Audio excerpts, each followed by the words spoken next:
En este capítulo, en los abismos del espacio-tiempo hacia el descubrimiento de sorprendentes paradojas y fascinantes misterios. La curvatura del espacio, el infinito, el destino del universo, la velocidad de la luz, el nacimiento del tiempo, la teoría de la relatividad de Einstein y las tentativas para comprender los mecanismos y las leyes que regulan el cosmos. Hoy acabamos de oírlo, hablaremos de las paradojas y de los misterios del universo. Es decir, de los insólitos y a veces desconcertantes comportamientos de la materia ante nuestros ojos. Pero empecemos con una observación mucho más próxima a nuestra experiencia cotidiana, aunque no por eso menos curiosa. El cielo estrellado es, en realidad, muy distinto del que vemos. Pongamos un ejemplo. Imaginemos que estamos observando a un grupo de personas en una escalinata. Podemos fácilmente identificarlas una por una. Estas personas tienen un aspecto concreto, una edad, una posición determinada en la escalinata. Estamos seguros de ello. Si entonces alguien nos dijera, te equivocas, no ves la realidad, sino solamente una ilusión óptica de la realidad. Ese señor con bigote hace 10 años que murió. Esa señora no se encuentra en aquel punto de la escalinata, sino en otra parte.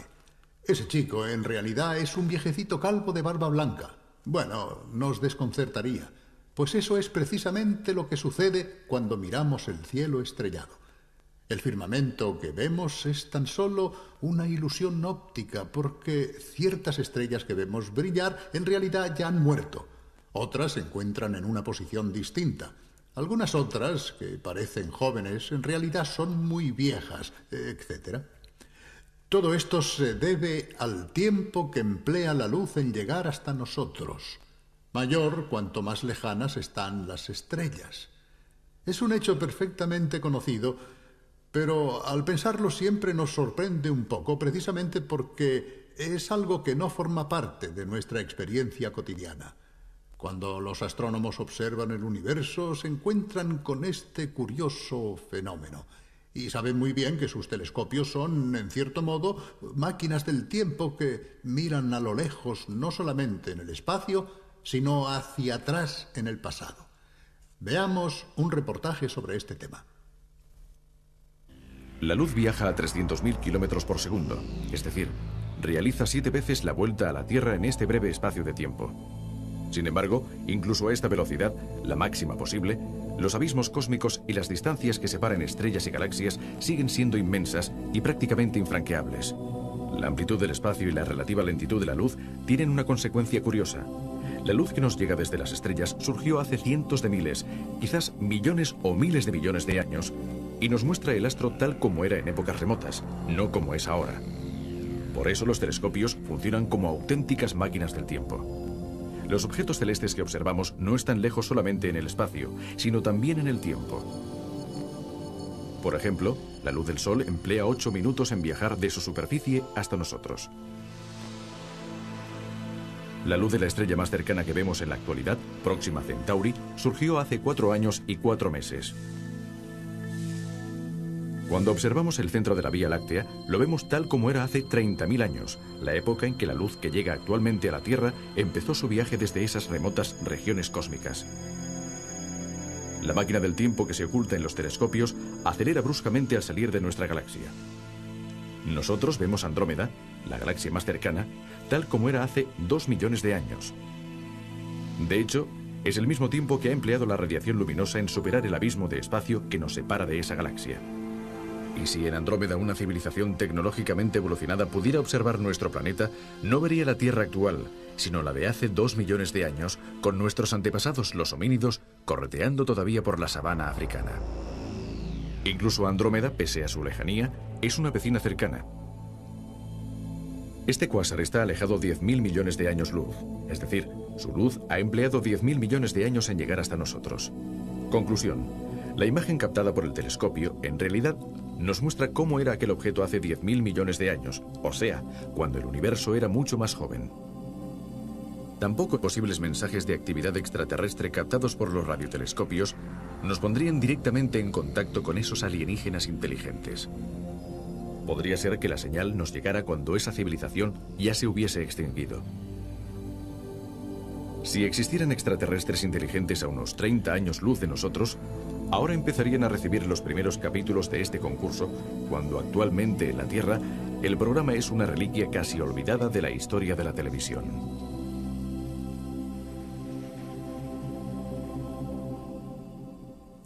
Pues sí, es curioso pensar que todas nuestras transmisiones de radio y televisión viajan por el cosmos como mensajes en una botella y pueden ser interceptadas mucho tiempo después por alguien. Naturalmente son voces débiles que en un momento dado se pierden por el camino, pero que existen.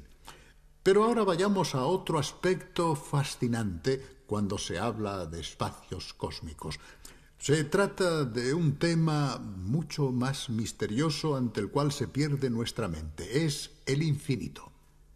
El concepto de infinito existe en la mente humana, pero cuando se trata de llevarlo a la realidad, de aplicarlo al mundo físico o a la dimensión del tiempo, sobre todo al infinito hacia atrás en el tiempo, bueno, ya no somos capaces de entender cómo puede representarse verdaderamente. Es un gran problema en el que los físicos han trabajado durante mucho tiempo, pero solo han hallado algunas respuestas. En consecuencia, nos parece interesante adentrarnos en este campo del infinito e intentar exponer qué se conoce hasta el momento. Veamos. El Sol se pone tras el horizonte.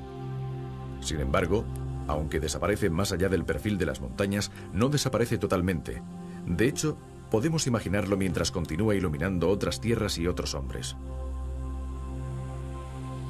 Dicho de otro modo, el horizonte no nos impide continuar sabiendo que existe un objeto. Podemos decir que para el hombre, aunque físicamente existen horizontes que cierran la perspectiva e impiden la visión, no existen límites mentales. El cerebro humano tiene la capacidad de pensar en el infinito. Un ejemplo famoso. Siempre amé este cerro yermo y este seto que me impide la visión. Pero sentado y contemplando más allá los espacios infinitos y los silencios sobrehumanos, me pierdo en mi pensamiento. Los espacios infinitos que imaginó Giacomo Leopardi no son solamente una expresión poética, y no solo los poetas piensan en el infinito.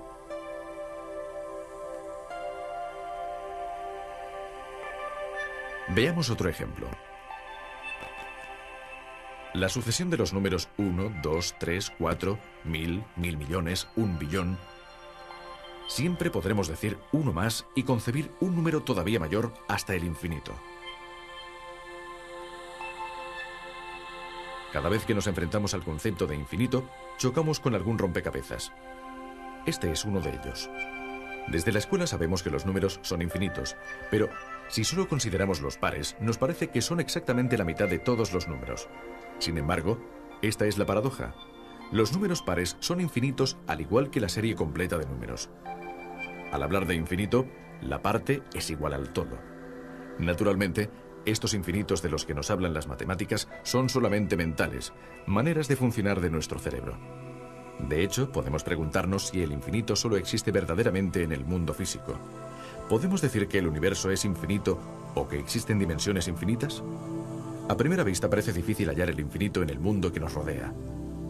Podemos preguntarnos si, por ejemplo, para vaciar todos los mares y los océanos con una cucharilla de té, serían necesarias infinitas cucharadas. Este número se puede calcular y escribir. Es 10 elevado a 24 cucharadas. Esta expresión significa un 1 seguido por 24 ceros y nos evita tener que inventar nombres estrambóticos para los números demasiado grandes. Si las cucharadas no son infinitas, ¿no podría ser infinita la cantidad de materia que existe en el universo? También esta cantidad se puede calcular. El universo que nosotros conocemos pesa 10 elevado a 58 gramos, es decir, 10 seguido por 58 ceros. Al medir el mundo físico se obtienen números increíbles, escritos con notaciones matemáticas inusitadas, pero no infinitos. Entonces, ¿no podría el infinito estar fuera de los confines del mundo físico, allá donde en lo muy grande o lo muy pequeño, el universo debería acabar? Veamos un imaginario zoom cósmico. Se trata de una famosa película que, partiendo de una pareja que hace picnic en un prado, nos lleva hasta los confines del universo. Ya hemos salido. 10.000 metros, 100 kilómetros. Estamos saliendo del planeta Tierra.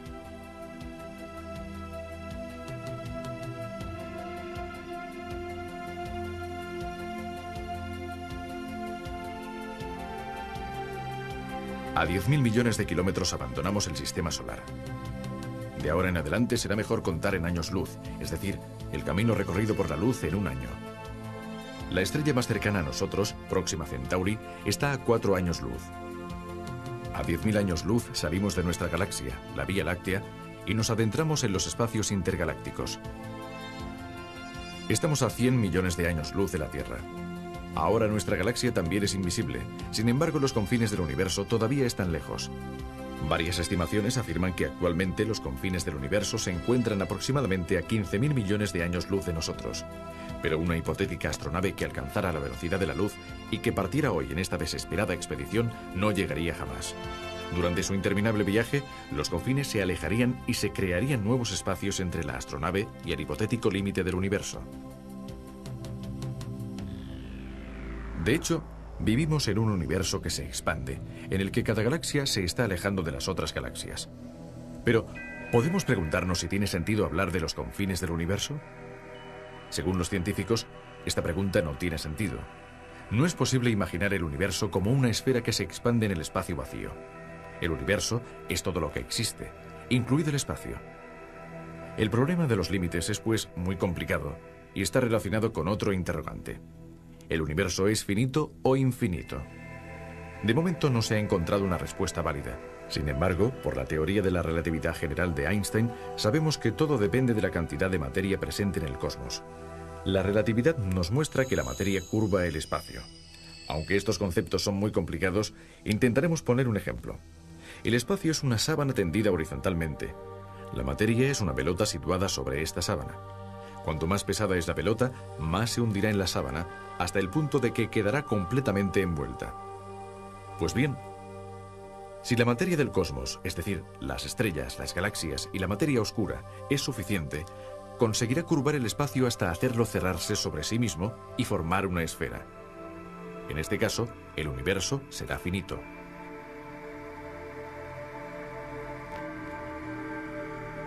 Si la materia no es suficiente, el espacio se curvará, pero no se cerrará y podrá tener, por ejemplo, una forma geométrica abierta.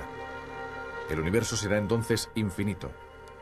Pero quizá las consecuencias de un universo abierto o cerrado nos ayuden a comprender mejor el espacio curvo.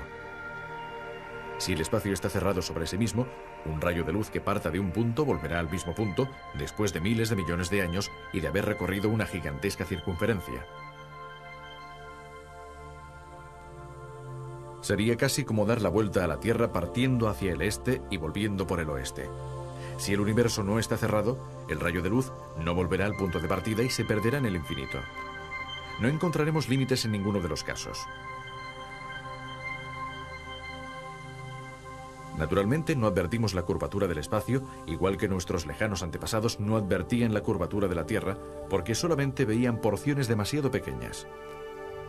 Si no podemos decidir si el espacio es finito o infinito, ¿qué podemos decir del tiempo? ¿Ha existido siempre o hubo un instante cero? ¿Acabará el tiempo o avanzará para siempre? Si miramos hacia el pasado, el tiempo no es infinito. De hecho, nació hace 15.000 millones de años en el Big Bang. Pero si, en cambio, consideramos el futuro, las cosas resultan más complicadas. La teoría de la relatividad de Einstein demuestra que este interrogante equivale a preguntarse si el universo está espacialmente cerrado o abierto. Einstein demostró que si el universo está cerrado, entonces el tiempo es finito y el mismo universo, después de un periodo de expansión, invertirá su marcha y se contraerá hasta el colapso final. En este caso, el universo, el espacio y el tiempo tendrían un final. Si el universo es espacialmente infinito, también es infinito el tiempo y seguirá expandiéndose siempre. En consecuencia, todavía no somos capaces de saber si el espacio y el tiempo son finitos o infinitos. Pero tal vez podamos establecer que el infinito se encuentra en nuestras estructuras físicas en lugar de los confines del universo. En otras palabras, ¿se pueden encontrar partículas cada vez más pequeñas en la base de la materia?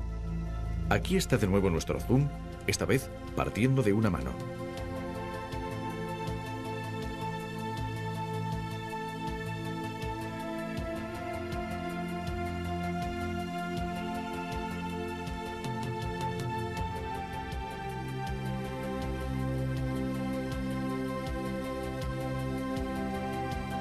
Las células, los núcleos, las estructuras del código genético, las moléculas que forman las largas cadenas del ADN, los átomos y dentro de los átomos, los protones, los neutrones y los electrones. Finalmente, después de los protones y los neutrones, los quarks. ¿Hay algo más después de los quarks y los electrones o son el límite último? Según las más recientes investigaciones, parece ser que los quarks y los electrones son realmente este límite último. De todas formas, algunos resultados obtenidos en el Fermilab han levantado algunas dudas. Quizá los quarks también están compuestos por otras partículas. El telescopio espacial Hubble está escrutando objetos celestes a miles de millones de años luz de distancia, mientras que en el CERN de Ginebra y en el Fermilab de Chicago, nuevos experimentos y nuevas máquinas permitirán estudiar con una precisión cada vez mayor las partículas nucleares más pequeñas. Estas investigaciones representarán sin duda otro auténtico avance hacia la comprensión del infinito. Entonces, es de esperar que los pasos que todavía debemos dar no sean a su vez infinitos.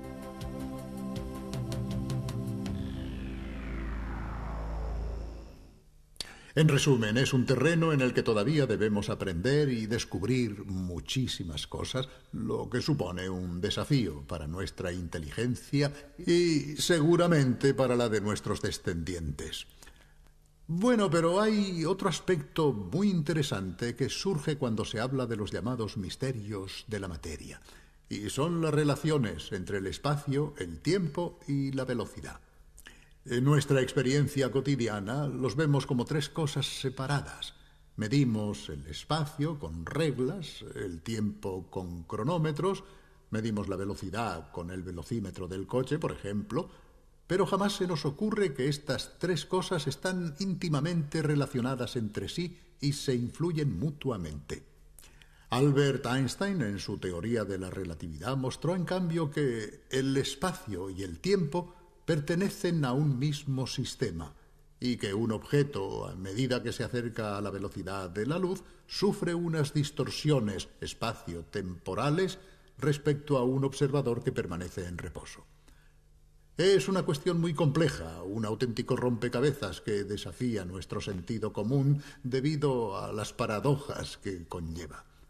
Pero es extremadamente estimulante porque nos sitúa frente a una visión del mundo muy distinta a la que nosotros normalmente percibimos. Para ilustrar varios aspectos y varias consecuencias de esta teoría de la relatividad, hemos pensado en mostrarles unos dibujos animados realizados conjuntamente con Bruno Bozzetto, que intentan explicar de una manera muy sencilla algunas paradojas aparentes debidas a las conexiones entre espacio y tiempo. Estos dibujos animados han sido realizados con el asesoramiento de un gran físico, el profesor Giuliano Toraldo di Francia. Esperamos que sea de vuestro agrado. Veamos.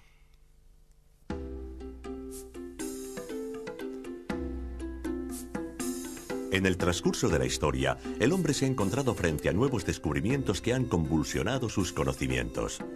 Durante milenios, todos estaban convencidos de que la Tierra era plana, es decir, que al llegar a un punto determinado, los objetos se caían. Además, habría sido totalmente ilógico pensar que se podía seguir caminando cabeza abajo. ¿Quién podría sostener algo tan absurdo como eso? Otra cuestión absurda habría sido pensar que en la Tierra pudiese ser al mismo tiempo de día y de noche.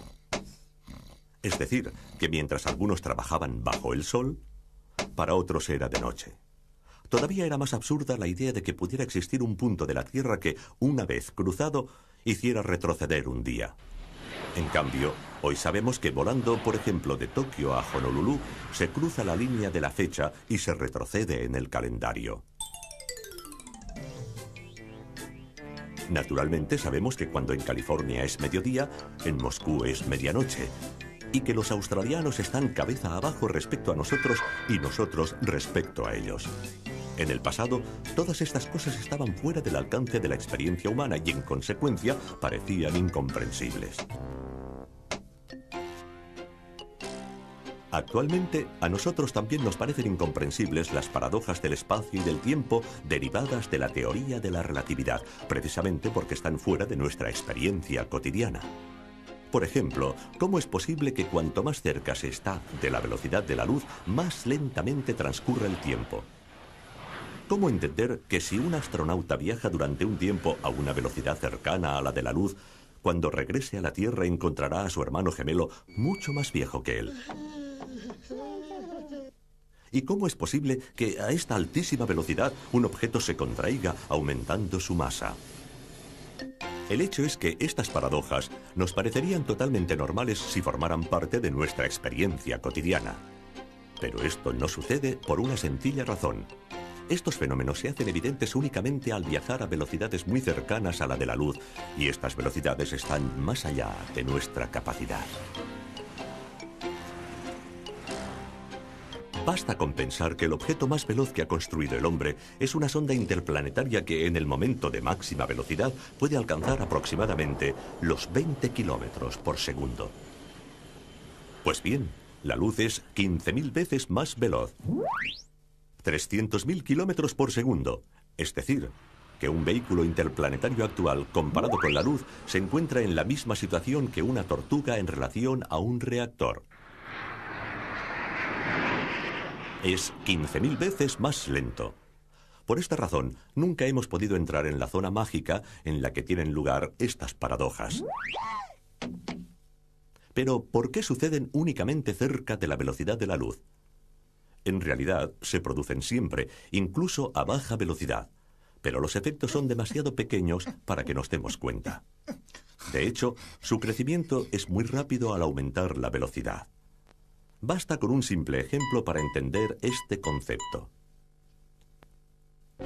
Cogemos un objeto de metal y lo acercamos poco a poco a un imán. Cuando está a 1 metro, el efecto de atracción no se advierte, aunque en teoría existe ligeramente. Tampoco sucede nada a medio metro, y tampoco a 20 centímetros. Pero a medida que nos acercamos, esta atracción empieza a notarse y aumenta cada vez más. En el último centímetro se hace muy fuerte, y en el último milímetro, fortísima. Finalmente, en la última milésima de milímetro es casi irresistible. Con los efectos de la relatividad sucede algo parecido. Con la velocidad del automóvil estamos aquí. Con la del cohete interplanetario aquí. Es decir, en un punto en el que, en teoría, el efecto de la relatividad existe pero es inapreciable. Solo disponiendo de astronaves capaces de acercarse a la velocidad de la luz, entraríamos en el terreno de los efectos muy evidentes y bastaría, cada vez, un pequeño acercamiento para multiplicar este efecto y amplificar las consecuencias. De hecho, según una tabla aproximativa, suponiendo que una astronave parta hoy y regrese dentro de 1000 años, viajando a 294.000 kilómetros por segundo, el tiempo relativo a bordo sería de 200 años. Pero sería suficiente con acelerar un poco, es decir, llegar a 299.792 kilómetros por segundo para reducir el tiempo a solo 2 meses. Después, bastaría con acelerar muy poco, solamente 4 centímetros por segundo, para hacer descender el tiempo relativo a bordo a solo 3 días. Partiendo de esta base, podemos llegar a una consideración que normalmente se olvida. Hemos visto que la velocidad de la luz es muy elevada, 300.000 kilómetros por segundo. Pero solo resulta muy elevada si la comparamos con nuestra manera de vivir y de movernos, es decir, si la comparamos con una bicicleta, con un avión e incluso con un cohete. Contemplándola en el panorama general del universo, se trata en realidad de una velocidad bastante modesta. ¿Por qué? Porque es cierto que un fotón de luz emplea menos de 1,5 segundos para ir de la Tierra a la Luna. Pero también es cierto que emplea ya 8 minutos para ir de la Tierra al Sol. Si nosotros pudiéramos estar en el planeta Urano y viéramos viajar los destellos de luz de la Tierra al Sol, nos daríamos cuenta de que esta velocidad no es tan elevada. Veríamos avanzar la luz como un caracol. Si después nos situáramos en una estrella y observáramos los destellos de luz viajando entre la Tierra y la estrella más cercana, veríamos cómo realizan este trayecto en 4 años. Finalmente, si nos situáramos fuera de nuestra galaxia y viéramos avanzar la luz de un extremo a otro de la galaxia, veríamos cómo realiza este trayecto en unos 100.000 años. Es decir, nos parecería casi inmóvil. A partir de aquí, podemos ejercitar nuestra imaginación. Supongamos que la velocidad de la luz no es de 300.000 kilómetros por segundo, sino mucho menor, solo de 100 kilómetros por hora. Pues bien, en ese caso, nosotros podríamos experimentar cotidianamente los efectos de la relatividad. Por ejemplo, podríamos ver cómo un automóvil en la carretera se contrae a medida que aumenta la velocidad y no consigue alcanzar jamás los 100 kilómetros por hora, que serían un límite insuperable, ya que, para que el coche acelerara a esa velocidad, sería necesaria una energía infinita. Y también la masa del coche sería infinita. También podríamos ver cómo a bordo del automóvil todo se desarrollaría lentamente, tanto más lentamente cuanto mayor fuera la velocidad. Si este coche viajara de esta forma durante 10 años seguidos sin detenerse, ¿qué sucedería? Pues bien, al llegar a casa y frenar, la longitud volvería a ser la misma de antes y el tiempo a bordo transcurriría tan bien como antes. Pero, mientras que para la gente que se quedó en casa habrían pasado realmente 10 años, para los que estaban a bordo habría pasado mucho menos tiempo, quizás solo 10 semanas o 10 días, según la velocidad, debido a la mayor lentitud del tiempo, y en consecuencia, a la mayor lentitud de la vida y de los procesos vitales. En un mundo como este, los efectos de la relatividad serían una rutina cotidiana. Por ejemplo, en un partido de tenis, debido al efecto de la velocidad, la pelota se contraería en cada golpe.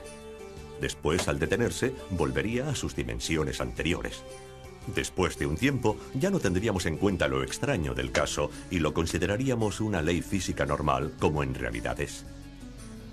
Y al subir a un tren que viajara de Turín a Roma, sabríamos perfectamente que, mientras los relojes de las estaciones ferroviarias señalan una duración del viaje de 8 horas, nuestro reloj señalaría quizá solo 1 hora, porque al viajar cerca de la velocidad de la luz, habríamos vivido más lentamente. Y cuando hubiéramos llegado, volveríamos a situar las manecillas correctamente, tal como hacemos al bajar de un avión que ha atravesado distintos usos horarios. En resumen, los efectos de la relatividad ya no nos sorprenderían si viviéramos en esta dimensión que en realidad no podemos experimentar porque la velocidad de la luz es demasiado elevada para nosotros. Naturalmente, permanece un gran interrogante, un enigma que sigue desafiando nuestra mente. ¿Por qué sucede todo esto? ¿Por qué motivo cambian el tiempo y las dimensiones con la velocidad? En cierto sentido, la respuesta es muy sencilla. Siempre ha sido así, aunque nosotros no nos hayamos dado cuenta porque nunca hemos experimentado estas velocidades.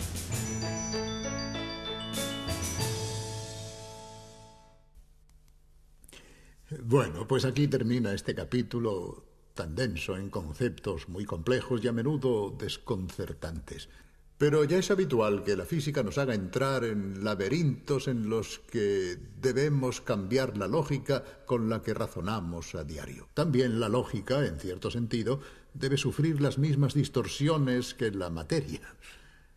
Sin embargo, todo esto no modifica la dimensión cotidiana en la que vivimos. Nosotros seguimos viviendo, trabajando con las viejas leyes de la física que siguen siendo válidas. Vamos siempre en bicicleta con las leyes de Newton, por así decirlo. Pero la relatividad, como la mecánica cuántica o el estudio del comportamiento de las partículas en los aceleradores, amplía nuestros horizontes y nos muestra que el universo, los átomos, la materia que nos rodea, tienen propiedades insospechadas que precisamente pueden parecernos paradójicas. Y todo esto forma parte del mundo de la investigación. Hasta pronto, hasta la vista. Identificarlas una por una. Estas personas tienen un aspecto concreto, una edad, una posición determinada en la escalinata. Estamos seguros de ello. Si entonces alguien nos dijera, te equivocas, no ves la realidad, sino solamente una ilusión óptica de la realidad. Ese señor con bigote hace 10 años que murió. Esa señora no se encuentra en aquel punto de la escalinata, sino en otra parte. Ese chico, en realidad, es un viejecito calvo de barba blanca. Bueno, nos desconcertaría, pues eso es precisamente lo que sucede cuando miramos el cielo estrellado. El firmamento que vemos es tan solo una ilusión óptica, porque ciertas estrellas que vemos brillar en realidad ya han muerto. Otras se encuentran en una posición distinta. Algunas otras, que parecen jóvenes, en realidad son muy viejas, etc. Todo esto se debe al tiempo que emplea la luz en llegar hasta nosotros. Mayor cuanto más lejanas están las estrellas. Es un hecho perfectamente conocido, pero al pensarlo siempre nos sorprende un poco, precisamente porque es algo que no forma parte de nuestra experiencia cotidiana. Cuando los astrónomos observan el universo, se encuentran con este curioso fenómeno. Y saben muy bien que sus telescopios son, en cierto modo, máquinas del tiempo que miran a lo lejos, no solamente en el espacio, sino hacia atrás en el pasado. Veamos un reportaje sobre este tema. La luz viaja a 300.000 kilómetros por segundo, es decir, realiza 7 veces la vuelta a la Tierra en este breve espacio de tiempo. Sin embargo, incluso a esta velocidad, la máxima posible, los abismos cósmicos y las distancias que separan estrellas y galaxias siguen siendo inmensas y prácticamente infranqueables. La amplitud del espacio y la relativa lentitud de la luz tienen una consecuencia curiosa. La luz que nos llega desde las estrellas surgió hace cientos de miles, quizás millones o miles de millones de años, y nos muestra el astro tal como era en épocas remotas, no como es ahora. Por eso los telescopios funcionan como auténticas máquinas del tiempo. Los objetos celestes que observamos no están lejos solamente en el espacio, sino también en el tiempo. Por ejemplo, la luz del Sol emplea 8 minutos en viajar de su superficie hasta nosotros. La luz de la estrella más cercana.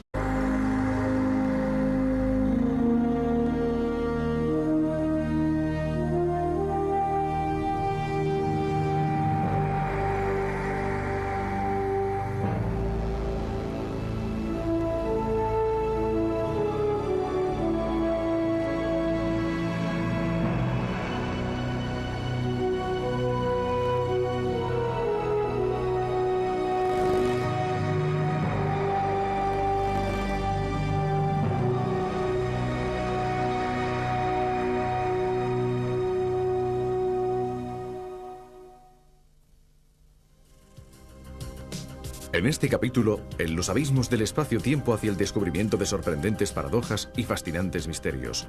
La curvatura del espacio, el infinito, el destino del universo, la velocidad de la luz, el nacimiento del tiempo, la teoría de la relatividad de Einstein y las tentativas para comprender los mecanismos y las leyes que regulan el cosmos. Hoy acabamos de oírlo, hablaremos de las paradojas y de los misterios del universo.